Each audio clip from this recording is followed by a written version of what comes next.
Pad's primary purpose is to talk about the challenges of the transition from the playing field to the real world. That's right. That's right. That was what I had in mind, and I've had about 5 episodes, and I think I shared that with Nino. But I stumbled up on your site, man, and when I saw that, I was like, man, this dude is doing. He's written a book not for long. The life and career of the National Football League or NFL athlete. And I said, if that doesn't really parallel what I'm trying to do, I don't know what is. And so I got to try to find a way to get to this guy so I could talk to him. And he's done some research, and man, your background is just impeccable, man. And then to also have the background and the experience of being where we've been, where we've been together, and then to be on the other side and really go into the medical research and really do a in-depth study of the issue from a psychological and mental, psychological, physical perspective is just phenomenal, man. So I want to welcome you to the Shoulder Pad, and thank you so much for giving me the opportunity to talk to you and to hear your story and to know a little bit more about what you're doing. All right. Well, thank you for having me. I mean, really, it's I'm as you have mentioned, I'm part of the football fraternity. Yeah. And part of and we'll get into why I wrote the book and everything else. But really, God has blessed me to have both the experience and the training and the exposure and opportunity to work within our community, both from a Black male perspective as well as from a perspective of former football players, and understand the health issues and just do everything that I've been blessed to do, to be able to take all my skills and my talents and my training to be in a position to help other people as they transition out and as they are living their lives. And no matter one of the things about in football, no matter how long you've been out of the game, you're still transitioning. Yeah, right? That's right. I'm telling you.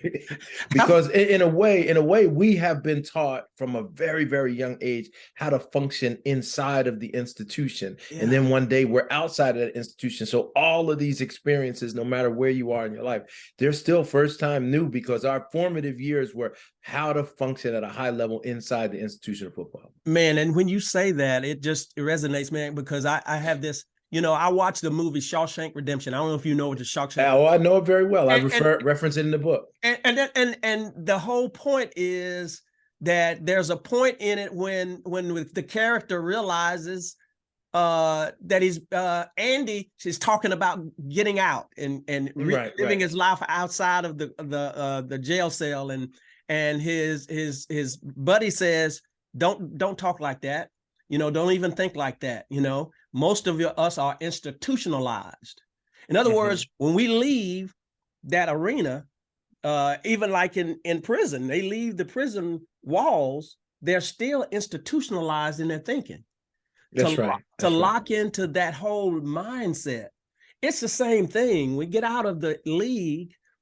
You're so right, man. You're trying to find a way to acclimate into the world, and a lot of people don't think like we think. They think like the thoughts that we have for the drive of being successful and taking the time to look at the details of why you're where you are and looking at the hard things. It's like watching film. In the real world, people don't want to watch their mistake film. That's right. They don't want to look at their mistake film to correct it and to get corrective criticism. Real world folks don't really cater to that. No, they don't. So that's a clash when we're trying to find a way to function and operate. And I tell you what, man, I was looking so forward to this. I was like, man, I'm gonna get a chance to get me a free session. So tell me a little bit about your early years. Tell me about your years, high school and that. Sure. So it's funny. I played football from a very young age, as well as, you did, and many of us in that generation in particular. I mean, I grew up, thinking about high school years and all those other things. But I grew up, obviously like an O.J. Simpson fan, watching the Yeah. Buffalo Bills. I Yeah. remember very vividly when he ran for the 2,000 yards Yeah. and all this other stuff, Yeah. right? And my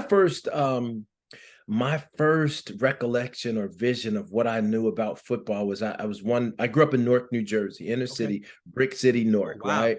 And yeah, and so I remember one day, we had a close-knit family. We lived in a 3-level house, and my grandparents owned it, and we lived on the first floor. They lived on the second floor, had other family on the third floor. So we all, we went to church together, Close and knit. then on Sundays we would the women be in the kitchen cooking and doing what they're doing, and the men would be huddled around Oh, yeah. the football, watching television, and I was just a little snot kid playing on the ground, whatever. And I just remember, and I don't know if it was Thanksgiving, I don't know what day it was, but it was probably Sunday or something, but it was a traditional fall in my family. And all of the men were around the screen just screaming. Yeah. And they were just hooting and hollering and all that other stuff. And I just remember looking at the screen, and I said, I don't know what that is. I said, but if it makes people that excited, that's what I want to do. That's right. And that was the beginning of my football career from that very young age. But I was much younger than my older uncles and everything, but they would play football, because we played out in the street, but they wouldn't let me play in the street. I was just too little. So we went to the churchyard, and they told, everybody was like, he's too young. And my uncle said, he's not too young. He picked me up by a collar and my pants and threw me over and said, you can play. And I said, yeah, I can play. So, I mean, that was it. Right. So, in a lot of respects, I thought I played, and this is something I learned a long time after, when I went to graduate school, part of the whole transition out of the game. But I thought that I chose football, and I played every sport, but I chose football because I love the game. Yeah. But then I realized that without going into a whole detail, but I write it in the book, but basically we moved from inner city Newark, right? Yeah. Which was great. I loved being from the city, but they moved us out. My family moved out to Piscataway, New Jersey, Central Jersey, for much better opportunities. But that was right at the time where, after, like, especially up north, they do the school busing, do segregation, And I remember catching it, heck from being basically, a black kid in a predominantly white school. And, fortunately for us, it wasn't all white, but it was always this tension. Yeah. And white folks just did not want black people in their neighborhoods. Our neighbors tried to move out. My parents tell stories about the realtors calling and saying, our last name is Turner, not knowing who we are, and say, they're moving into the neighborhood. You want to sell your house, that kind of stuff. Right. So I know that when I was through junior high school and high school, I realized they put me in remedial classes, and I knew I was smarter than that. The whole thing, right? Everything you do with little black boys, you stereotype them. But exactly, I realized that the one area that everybody treated me more than equal, even, but treated me superior, was sports. That's right. Right. That's right. And so that was what I gravitated towards, because there was no other expectations for that, but they would allow me to be as free as I could be when I was playing sports. And I played all the sports, but football was the one that I actually was the best at. And so I realized, in a lot of respects, from a sociological perspective, I was looking for affirmation. I was looking for a way to fit in and get along. Especially, that was my way of coping with the racial, context of that day. The great equalizer. Exactly. And then I went to James Madison University. I was recruited by larger schools, but even within that, I went to a school where the coach had said to me, and it was the first year they had moved into Division I, and the coach had said, "Hey, listen, there's a lot of schools out there that want you. We just came back from the National Coaching Association conference. Everybody's talking you. There's a buzz in the Northeast about you. They go, where everybody wants you, we need you." Wow. Right. And so as a 17-year-old kid getting recruited, I was like, hey, and I had, Joe Pa up at Penn State and all of them coming up. Right. Yeah. But no one said, hey, we need you. Right. And it must have worked, because I went there. I played my 4 years. You probably remember a guy named Gary Clark. You remember Charles Haley, Scott Yeah. Norwood from up Yeah. there. We all played together. We had 7 guys from our school. Wow. That first year that we all got together, we had 7 of us that wound up playing professional football on multiple levels. That was back in the old USFL, Wow. NFL, CFL. That Somebody was was recruiting over there, man. well, they should. Hey, listen, we got a Hall of Famer out of it, That's and another right. guy that That's won right. a couple of Super Bowls out of it. So yeah, Yeah. we were just kids. But when I showed up on college campus, even I remember, white girl telling me in school, and I don't try to make it all black and white, but I Yeah, I remember know. someone saying to me, you know what, you don't belong here. Wow. You're only here on a football scholarship. And my friend was like valedictorian and they couldn't get in. You Yeah. don't belong here. Right. So I struggled with that the whole Yeah. time. Right. Yeah. And I tell that part of the story because academically, a lot wasn't expected of me and I didn't really know how to fit in. And I was first generation college student. I didn't know how all of that worked. Yeah. Right. Yeah. But years later, 18 years after I graduated from college, played pro ball, was in my wilderness years and all of those other things. Yeah. I decided to go back and pursue a PhD in sociology. Wow. Right.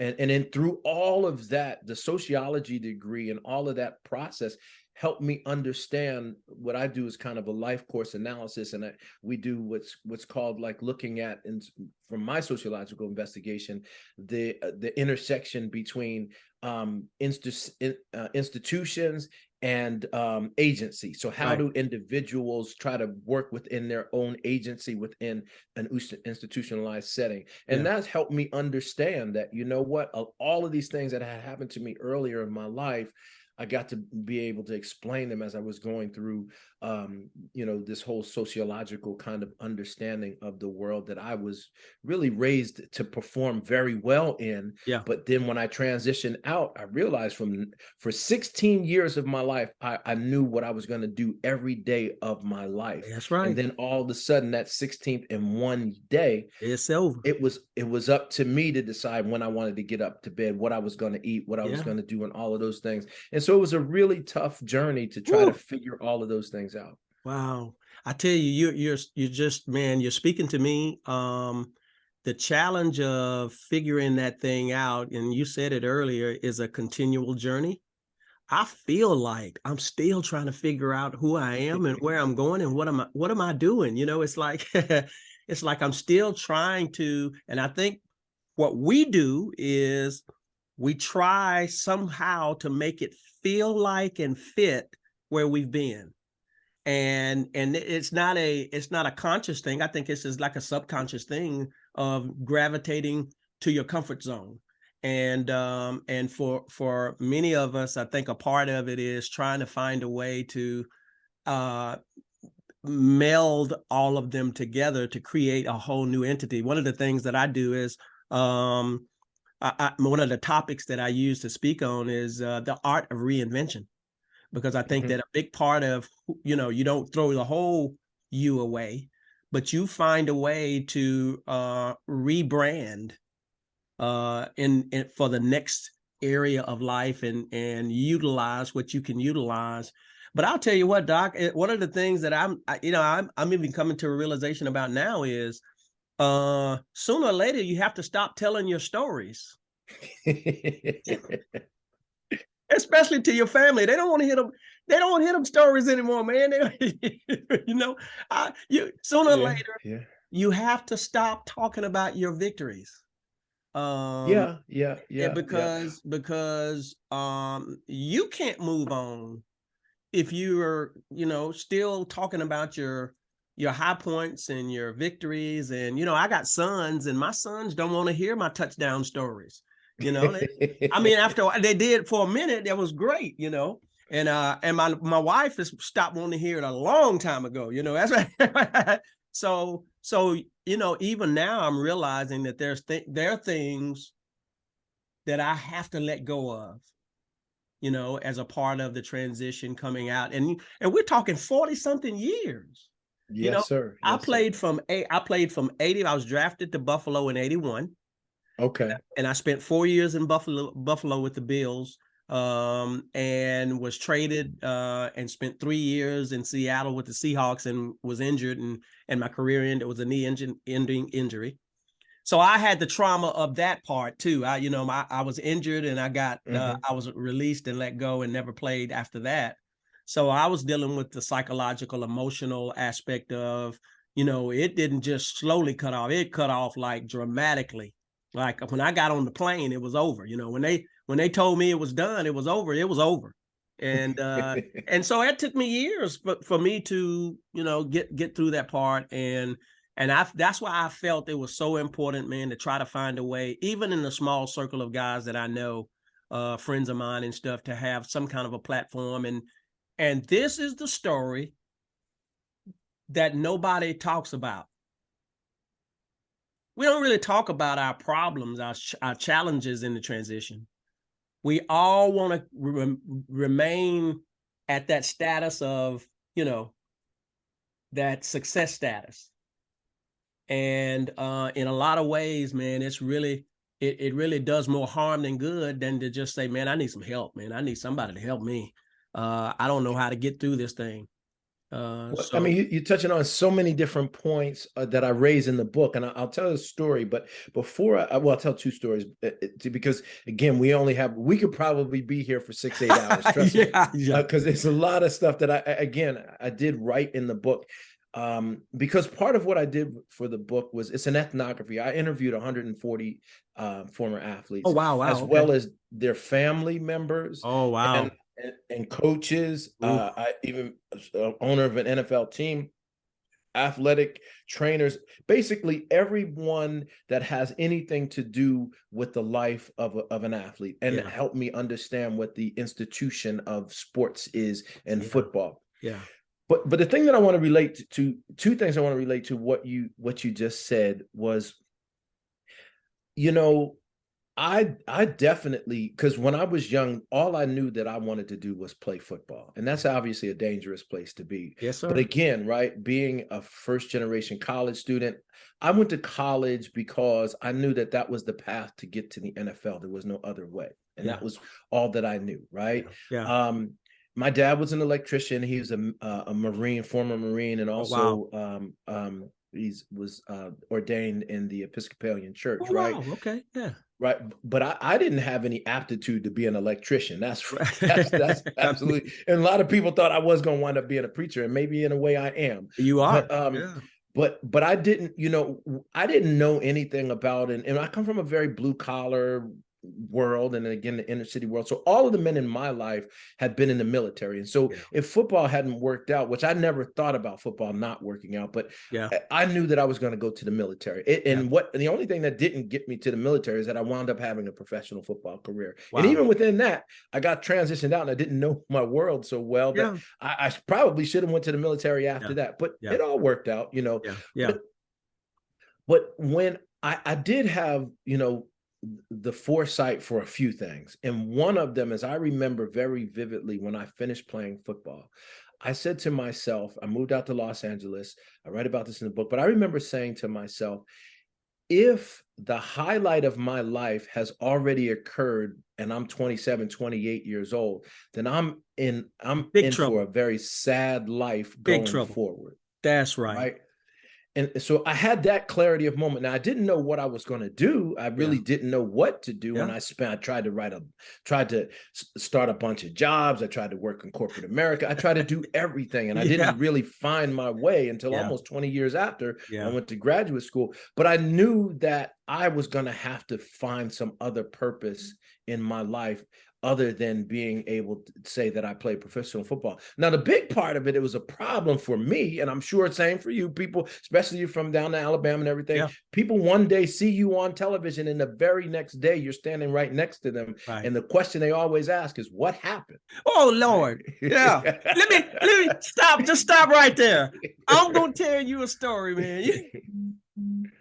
I was over in Atlanta, and my career had just ended. I'd just been let go at Seattle, but a lot of my friends were in Buffalo, and that's when they went on that 4 Super Bowl stretch. Yeah, right. Andre Reed, Daryl Talley, Tippett, all those guys. Yeah, all those guys. Okay, so So I'm thinking, okay, they're gonna be over in Atlanta. I'm gonna go over and just kind of support my guys, go to the Super Bowl. And they had tickets for ex-players that played with Buffalo. So I'm gonna go over and pick up my tickets and stuff. I didn't even go. I've never been to a Super Bowl. I've always sold my tickets. so Right. I go over and I get to the lobby, and Andre Reed, there he is. Now he and I were in camp together before I was traded to Seattle. So we went through an entire summer camp together, and so knew each other very well. And so Andre comes over, we greet each other. Hey man, how you doing? Great to see you. Yeah. And so we're standing there, and this little boy walks up. And the little boy walks up and he said, "Mr. Reed, may I have your autograph?" And Andre, being a great guy, he says, "Listen, young man," he said, "you need to get this guy's autograph, because this guy taught me everything I know about being a professional in my first year in Buffalo." And the little kid looked at me and he asked me this question. He said, "What did your name used to be?" Yeah. You talk about slap back into reality. When he said that, Dr. T, when he said that, man, it hit me in the face like a ton of bricks. It's over. That was the moment of realization that I was no longer the guy, or that in that group. For him to ask me what my name used to be, I said, "Well, I think it's still Byron Franklin." And Andre looked at me and we laughed and everything, but I never got past that, because it helped it made me recognize the transition had begun, it had already taken place. And if it were not for, and it was, I don't even know how many years I had, it took me years to transition over, and ministry really kind of came in down the road. It must have been 15, 20 years before ministry even showed up, man. And I was struggling that 20-year period. I worked at a university, and I was working in the executive suite program. I oversaw suites at Auburn University, where I graduated, and I went back to school to graduate, and then I worked for Buffalo Rock Pepsi Cola distributor, the largest in the country in marketing and public relations. And even then, man, I actually did coaching with a women's basketball, and went to 2 Final Fours as an assistant, a volunteer assistant, just to kind of get some athletic coaching stuff under my belt in case I went into coaching. But I had this, when you said about, at 24, 25, if that's the greatest moment of my life, then you're going to have a sad remainder of life. I had this, sometimes I say the dumbest idea, man. I had this dumbest idea that I'm not going to stay in this culture. I'm going to get out of it. And I'm going to find out who Byron Franklin is outside of this. And in some ways, that was the dumbest thing, because I just thrust myself out there into nothingness, and so to speak. I was a fair to moderate student. I had, I was able to communicate, and had great communication skills and communicating skills, and was able to really kind of connect with people from a social perspective. But man, I had no real direction. And so I thrust myself out there. And even when I left to go work for Pepsi Cola, in my mind, I'm thinking, I'm going to do this for a few years, but man, I'm going to get into coaching. But I do want to find out, who am I outside of this arena? And I passed up. I did some broadcasting. I did some, which I could have stayed in. I could have stayed in it, man, and rode that wave. And I did some coaching. I did women's basketball. I did middle school head coach. I was a receiver coach at a high school, and I did all that coaching. And I had sons, and so when we kind of made a transition to a new area, I just backed away from coaching, and ministry had begun to become the primary focus for my life. And I've always been a helper, and my dad was a coach and a teacher. And so the teaching, coaching, helping thing I grew up in. And so it just became a natural part when ministry kind of showed up. It became a natural fit for who I was really, from the inside, excluding athletics and all that kind of stuff. So that's how I kind of transitioned into ministry, and I'm actually getting my master's now from Luther Rice Seminary, which is a challenge because I hadn't been in school in a long time, but I licensed and ordained and did that part, and then just recently I decided to try to go back. But man, everything you're saying is just I got to get the book, because I got to get into the deepest aspect of what you have discovered that I am, if that makes sense. Yeah, I think, and I really appreciate you sharing all of that. I think, again, the journey for me was a long journey, and I didn't realize a lot of different things. But when I was writing the book, it started as my dissertation. I was going to ask you if that was a part of your dissertation. Yeah, it was my dissertation, and so there were a few things, and I just a lovely woman, I call her my Jewish grandmother, Dr. Carol Stacks. She's written a couple of wonderful books. She's an ethnographer. And when I wrote my dissertation and I was turning it into a book, there were a couple of things that I didn't cover in the book.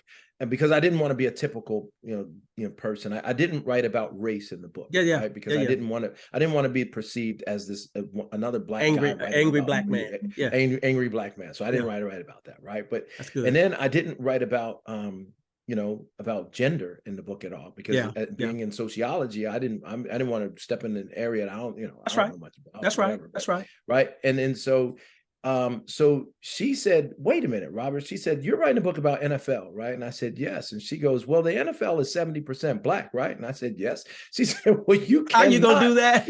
You can write a book that doesn't talk about race." So I had to start. I was like, "Well, that's a good point, right?" Yeah. And then she said, "But it's all male as well, and so you have to write about kind of like."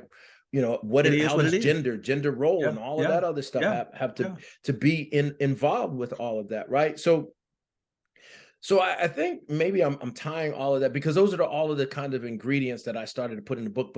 But what it helped me do, there was one part about the book about my real transition that oddly enough wound up being the anchor of everything in the book. But it was also the thing that I kind of ran from my whole after being football. It was give me that. Give me that. Well, all right, I'm gonna give it to you, but I'm gonna also give it to you in the context of what my pastor had said years later, and I look back at what I wrote and But he said, that in order to be strong, you have to be weak. Oh yes, right. And he said, and that's a mandate from God. God set that out, right? So you can only, when you're strong in your own pride, you can't accomplish nothing. But when you're weak in Christ, and that's when you can be actually, used, and you can accomplish great things. So when I finished playing football, again, if we're going to summarize anything in the book, it's just like this. When I grew up, my visions were always and I'm sure you can relate to this, but I was going to be in the Hall of Fame.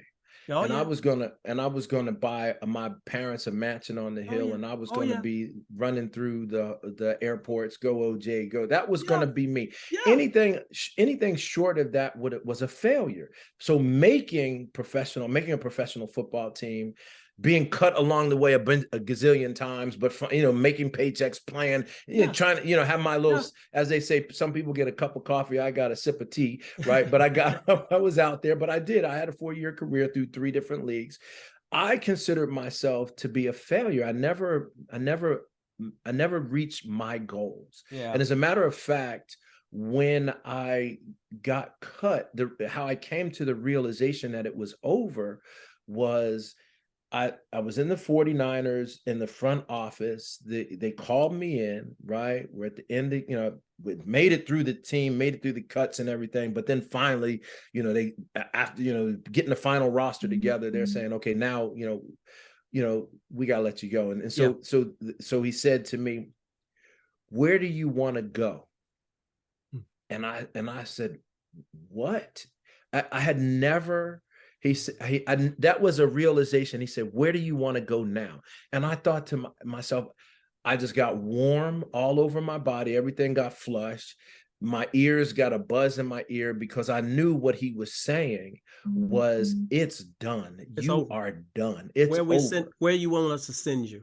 Exactly. And that was it. And I realized that it wasn't a matter of where it was going to give you a plane ticket to go anywhere, because I could have chosen anywhere in the world. It was two things happened to me at that very moment. Whew. One was, I don't know where I want to go, because I don't know what I'm going to do. I have no idea where I want to go. I don't know what to do from here. Wow. But the second thing was, I don't want to go home.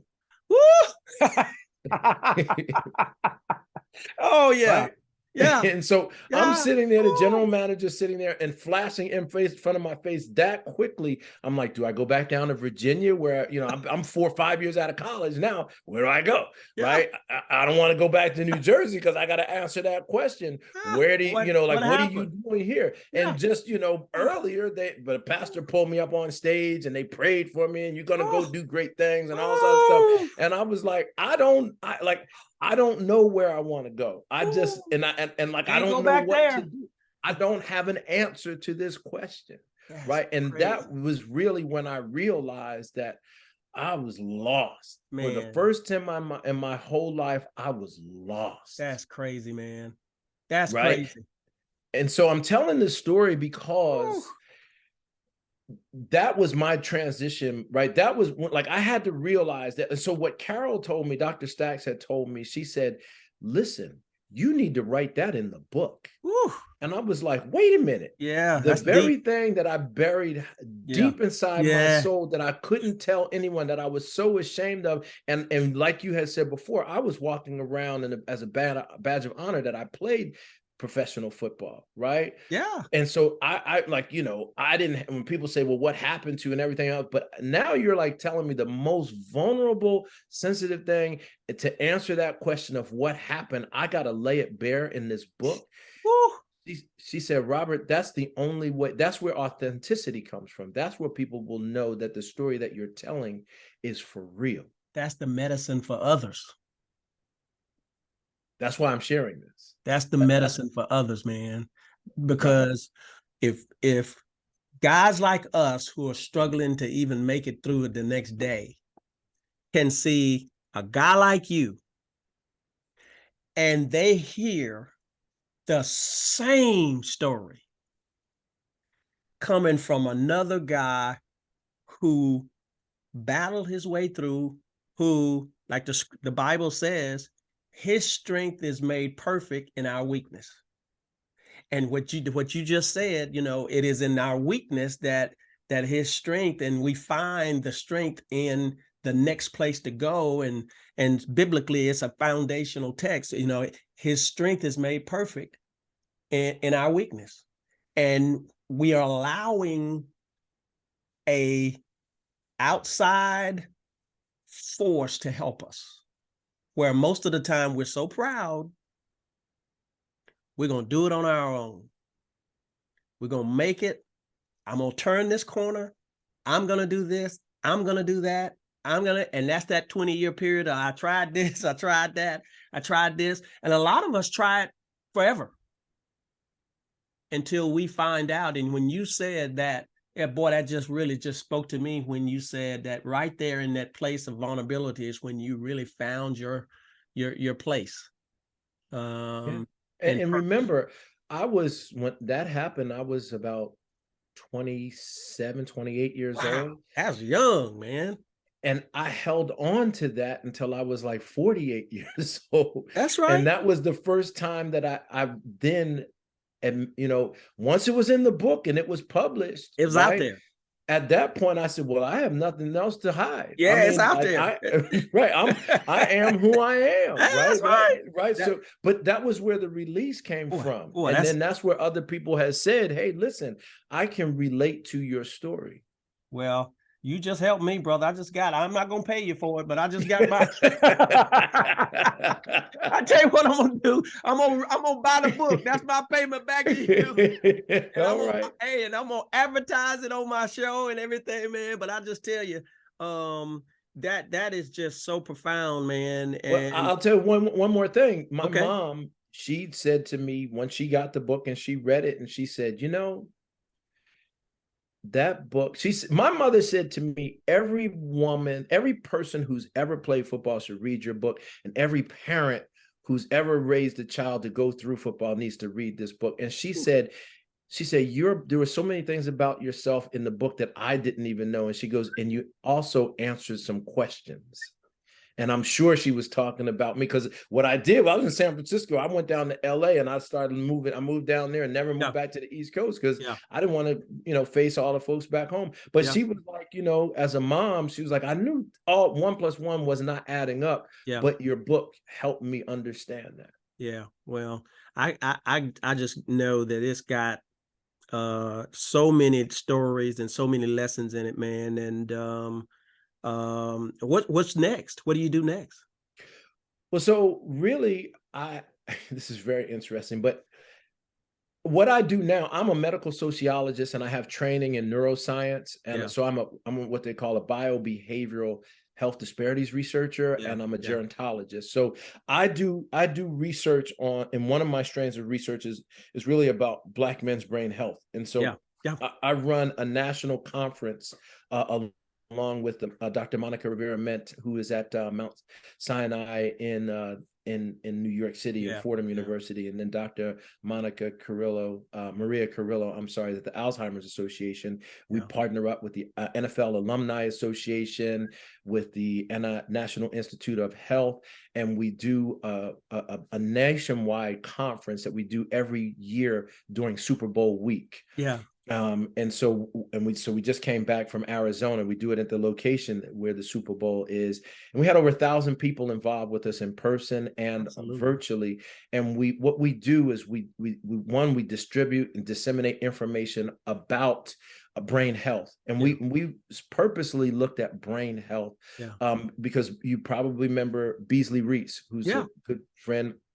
When we were first talking with Ron Rice, who played for the Detroit Lions, we said, hey, we want to partner up with the NFL Alumni Association. Being a former NFL football player, Canadian football player, USFL, we know that there's guys are struggling a lot of different things. And so he said, Doc, let me ask you a question. Are there any positive things that we can do about our brain health? Because all we ever hear about is negative things. We hear about the CTE, we hear about drug use, we hear about mental health, we hear about all of these things. Are there positive things? And so what we said was, let's call this thing the Black Men's Brain Health Conference, because we want to talk about the risk factors for negative health, mental health, or all kinds of brain health. But we also want to talk about the resilience. What makes us resilient? What are people doing to help them live really healthy, productive lives, right? What are making them strong? Are they finding ways to eat nutrition, sleep? Are they, through spiritual life? What are the positive things? So we look at, again, injury, we look at everything, because even when you talk about CTE, everybody's worried about that. Former athletes, we're all worried about it, right? But what we do know that there is a large percentage, about 80% of guys who've ever played will not have CTE or some other neurodegenerative. So there is obviously some things that are happening that are protecting us as well. That's right. Exactly. So that's what our research is. We want to find out the risk and resilience factors, the protective factors, the risk factors. Then we also, so in addition to disseminating information, we have what's called an early scholars program. So we train young people. We know that this is basically from this premise that we know that there are two things that most influence where people practice medicine. One is where they went to school, and the second is the community that they came from. And we also know that in terms of, as far as Black folks are concerned, we know that there's distrust in the medical field. We know all of these other things. So what I felt was, we need to develop people from the very communities, and I look at the NFL as a community. We need other scholars who've played, other people who have been within that institutionalization, have gone through this. I need to teach them how to be able to do the research and work with folks from our community in that same way. And it applies to the same thing with Black men coming from different areas, where you come from Alabama, where I come from New Jersey. We need to have our own train to help us understand our unique situation. So we do have a whole emerging scholars program about that. And then the third thing that we do is we have a directory for any Black man who wants to say that, yes, I want to participate in biomedical science. I want to learn about Alzheimer's disease. I want to learn about CTE. I want you to contact me so I can be involved with this, because the more that we understand our unique profile and what's going on with our own health, then we can come up with interventions and solutions to help all the older generation, the current generation, and then the generation to come behind us. So that's really where my focus and mission is, bringing all of these things together for our health. Well, that's outstanding. And I tell you what, it is so much needed, probably more than you know, because, on the front lines of the transition, that's where the real stories are. And even with what we know, we don't know all the stories. And so from my perspective, I try my best to bring an element of faith into it. Yes, sir. There is no question that, and I'll take my other hat and put it on right now.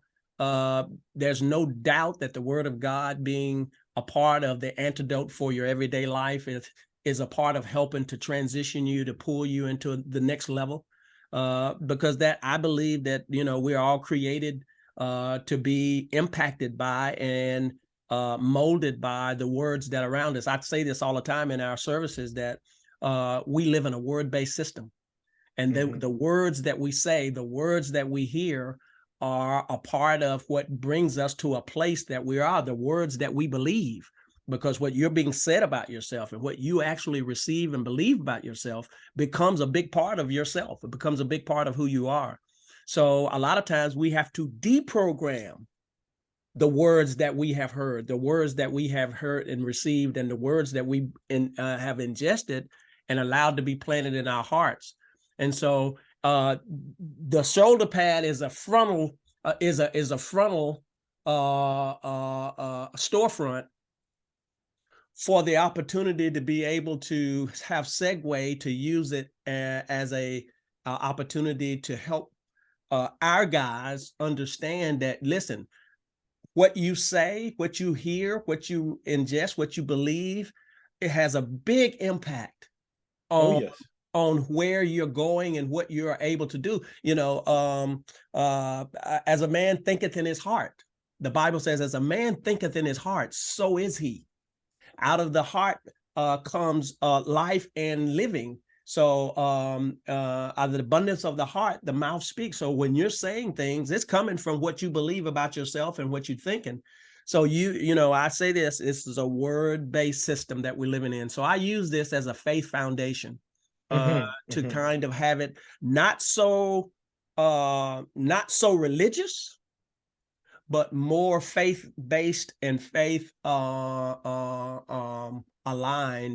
to really bring it to a ground base of where the rubber meets the road. A lot of times we listen to the word and we'll go and hear sermons and we'll say, boy, that was a great sermon, but there's no life application. Just like someone can come to your conference and they'll hear all of the things that they really should do for brain health. But hearing the information about brain health, hearing directions and hearing some of the things that can facilitate helping you, and then going home and doing the same things and never changing, really doesn't benefit you at all.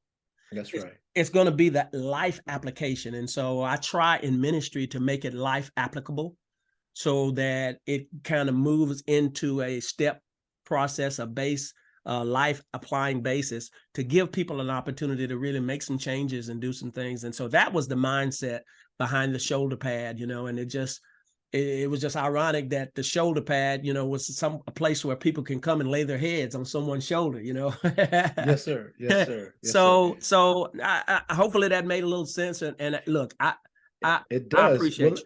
Let me just say this, maybe we can get you out to, there's two things that I love for you as well as your audience.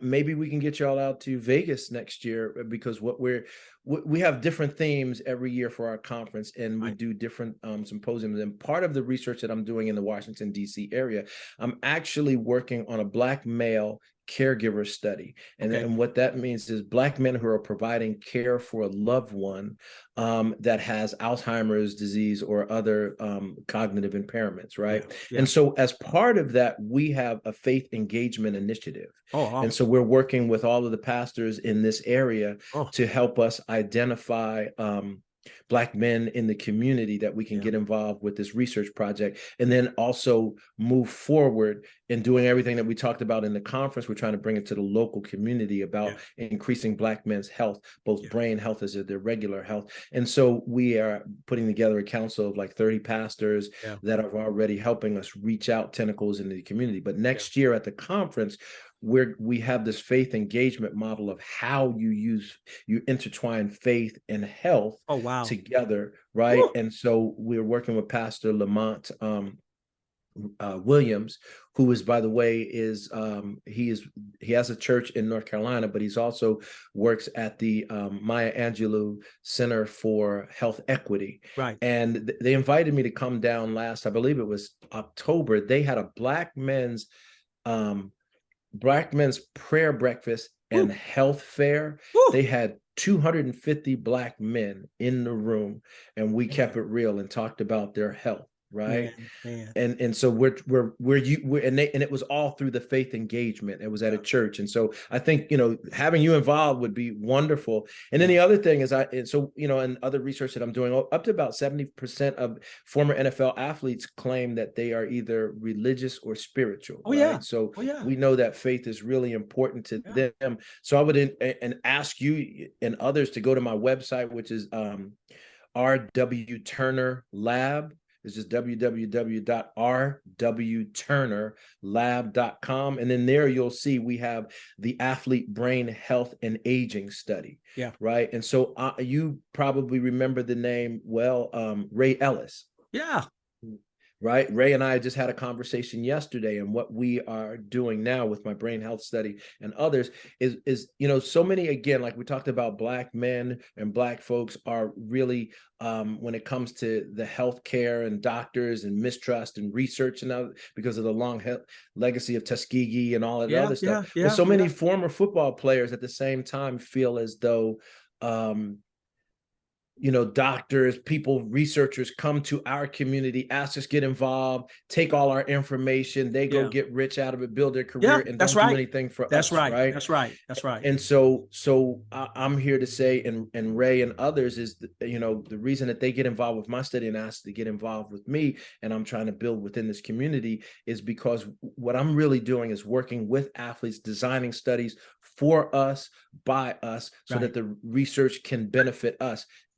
What I tell people all the time, listen, I do brain health research. I happen to be a Black man and a former football player. Right. So whether you get involved or not, what I'm studying is still pertinent to my life. Right. And reason I need you to be involved, because you said we have a very unique health profile. That's right. Right. So in my study, for the brain health study, it is for Black men, white men, anyone who's played, former college football, former NFL football. We're trying to look at our brain health profile compared to other elite athletes. So if people have played Division I swimming, rowing, or anything else like that.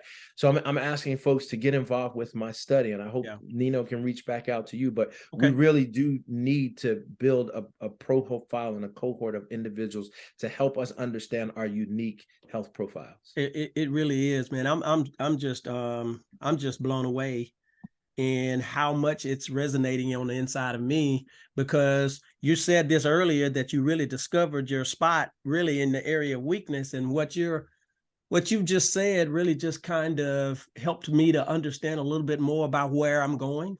I have a deep desire to help people. I'm a helper, and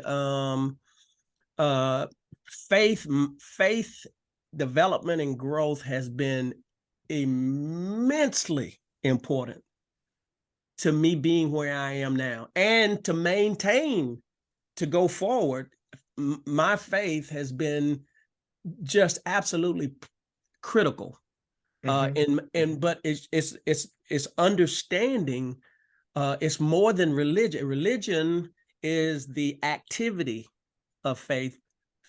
Actual faith and walking out of Christianity, or whichever denomination you would like to use, is the hands-on application in your life. There's a big difference. I said before, application and being around and hearing it, but application is the next level. is critical for guys to understand that they do have an opportunity to impact their lives by utilizing faith in the Word of God. See, the Word of God is the foundation, man, for impacting every aspect of your life: spirit, soul, body, social, and financial. Mm-hmm. And so there is a word that you can feed yourself in any of those areas: spirit, soul, body, social, and financial. And so really a big part of where I am now is finding ways to apply the word to the various areas of our lives, and in my life and my family's life. And I have 2 young sons. And matter of fact, we just got back from Boston. My 16-year-old was competing in the indoor nationals at New Balance. And is that right? oh yeah, listen, he's top 6 in the nation as a junior in high school. And then I have a middle son who's playing for UAB. He's a walk-on. He walked on.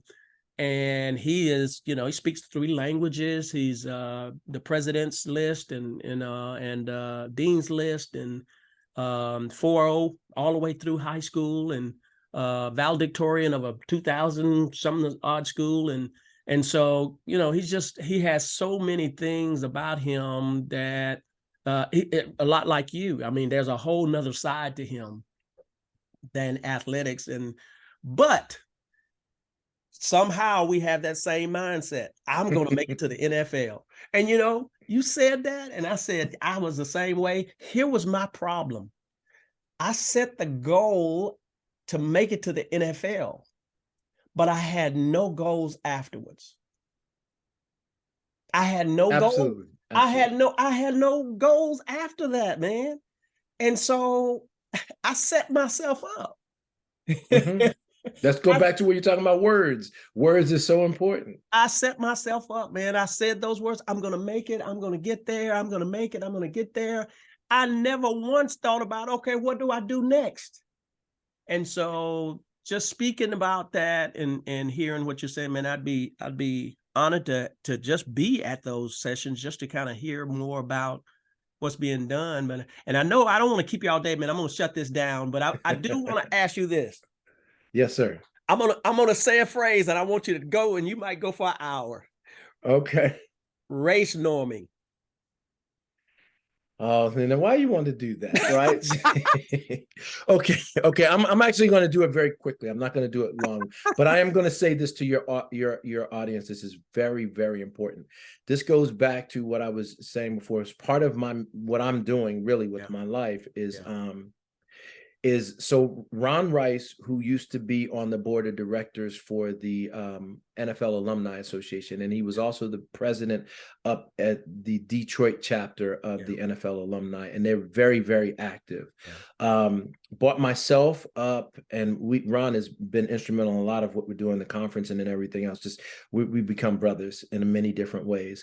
But one of my mentors, who's Dr. Bob Stern, who is at Boston University, and he's a neuropsychologist, really the foremost authority in the world on CTE, chronic traumatic encephalopathy. And so Bob is important in a lot of different ways, because he did something that most people don't understand, and I think it's really important. But anyway, what Ron did is invited Bob and I to come and talk about this whole race norming in the concussion settlement, right? But Bob, as a neuropsychologist, he wrote a letter back in 2014 when they were doing the concussion settlement, and the judge that was involved with this, and it was in there, the whole race norming. Bob said, hey, listen, he wrote a letter to the court, friends of the court, and said, you cannot do this race norming, because if you do this, it's going to discriminate against Black men. Right. And the judge said, well, we're not introducing anything new. We're going to make our settlement. We're not making any changes, and did not want to accept the letter to influence it. So Bob at the time was right there. The New York Times was there, and they wrote this whole thing about Bob Stern. And he wrote about the race norming back in 2014. And at that time also, they rated the top, I think is 100 influential people in the NFL. And Bob was rated as number 7. Wow. in the NFL at that point, because he Wow. was trying to explain to people from a scientific, but from a practical point, why you couldn't allow this to happen. Right. Now, remember last year when they did the whole race norming, when it came out to light, the race norming thing came out to light a year and a half ago, 2 years ago, the lawyer for the settlement, the class action suit. Now, remember, this wasn't done through the Players Association. Yeah. It was done as a class action suit. So Yeah. what the players didn't realize that they were very exposed because they didn't have a collective bargaining agreement behind them. They just had to go on the faith of these individuals. And so the lawyer that was involved with it, representing the football player, when they came with those 5,000 signatures, and the NFL acquiesced and said, okay, we're not going to use race-based norming on this. Right. But the lawyer came out and said, if he apologized and said, I never knew that it was in there, and if I'd have known that, I would have never agreed to it. And I've told Ron, and I told a bunch of athletes, and I have the documentation because I have the brief that was written and I have the article that was written in 2014, is that athlete absolutely, that lawyer lied to the athletes because he did know, and they just buried it and kept it from everybody. Man, listen. So part of what we do now is we basically come out, and we did this in Detroit, and we want to go out to Arizona, and we'll come up to Buffalo or wherever any chapters will have us come, but we'll actually deconstruct exactly what the race norming is, but we'll let you know what the settlement does and doesn't cover. A lot of people think it covers CTE, but it doesn't cover CTE. It covers Alzheimer's disease, but there's no link between concussions and Alzheimer's. So essentially they set it up so you don't get, you're really not, that $2 billion or whatever, the $1 billion is not going to really be distributed because of the way it was all set up. And so, but nevertheless, we explain to you what the tests look for, how the tests function, right? And then how do you make sure that you protect yourself when you're going back to get retested, or making sure that you get what you need. But in beyond that, and what Ron Rice has said, he said, you know what, Robert, he goes, the reason that this is so important, and I want all the football players to know this, is because he goes, what I did was figured that the concussion settlement would be my insurance if anything ever happened to me, to help make sure that I take care of my family. He goes, but now I realize that I'm not going to be covered by that concussion settlement in any substantive way. People may get some money, but never substantive way. He goes, so now at least I know what I need to do, when the information that I need to do to arm my wife, myself, and my family going forward as things may happen to me. So that's really what, when it comes to this story, that's what we're hoping to do, is that as part of my information dissemination, myself, Bob Stern, Dr. Michael Alasko, we will come to wherever there's a gathering of football players and their wives and their families, and we will give you all the information you need to protect your brain health, and making sure you have the resources going forward as as we age. Well, I'm gonna talk to you offline because I'm supposed to be getting tested here soon. we will give you all the information that you need. We can do that. Yeah, but I want to thank you, man, so much for taking the opportunity to come on the shoulder pad, man. And if it's any other information or any other links or anything, can you give my audience a shout out right quick for where you? Please. So you can go to, as I said to you, rwturnerlab.com. You find everything there. And then as far as the book, I've never mentioned that, but I was also involved with a movie with LeBron James and some other things. So you can go to my website, which is robertturnerphd.com. And between both of those, you can find, everything about me. And we'd love for people to get involved. If I can get involved with our research, get involved with any information you need to know around brain health for, men and women, for the community, please let me know. I work very closely with the Alzheimer's Association. That's a whole nother link of my work. So if you need to know information about that, knowledge is power, like you say, words. And so we're here to be a resource to point people in a direction. If I don't know it, well, I know somebody in the health and wellness community that does know it. Well, I tell you what, this is taking the shoulder pad to a whole nother level, man. Just having an opportunity to communicate with you and to hear the stories and to hear the background and hear the research that you've done. And man, it's just going to really be a blessing to have our audience to have an opportunity to hear some of the things that you have expressed related to brain health and for Black men, just in general. understanding that there are some things that we do within our community need to be vigilant about it related to taking care of ourselves. And that's true in every area. Yes, sir. Yes, sir. Related to our lives. And it's just an honor to know that we have you working on our behalf and in our corner, man. And I look forward to staying in contact with you and communicating with you, man, and wish you all the best. And thank you so much for coming on. And I look forward to us communicating and talking a little further later. Absolutely. And I will also put you in touch with Dr. Reverend Lamont Williams, who is part of our faith engagement model. We'd love to get you involved with some of that too. Please do, man. I look forward to hearing from him. Okay. Thank you so very much. Peace be with you. Stay blessed. Take care. You too. Well, again, that was Dr. Robert W. Turner II, and having a conversation with him related to the transition for athletes has been just a phenomenal opportunity for the shoulder pad, and a lot of the information that was shared has just been so helpful to be able to transition over to a lot of guys. I know it's going to be helpful. If you have an opportunity, go out and get that book, The Life and Career of the National Football League or NFL Player. The title of it, the overall title is Not for Long. And boy, that's what the NFL stands for, not for long. And just a brilliant mind with a combination of the athletic and academic experience and medical experience. And I think it will be something that will absolutely help many of us who are making that transition. Just remember, we're here for you. You'll be amazed at how God can help you in your life. And thank you again for being on the shoulder pad. You be blessed and take care. And if it all falls down, we can put it back together again.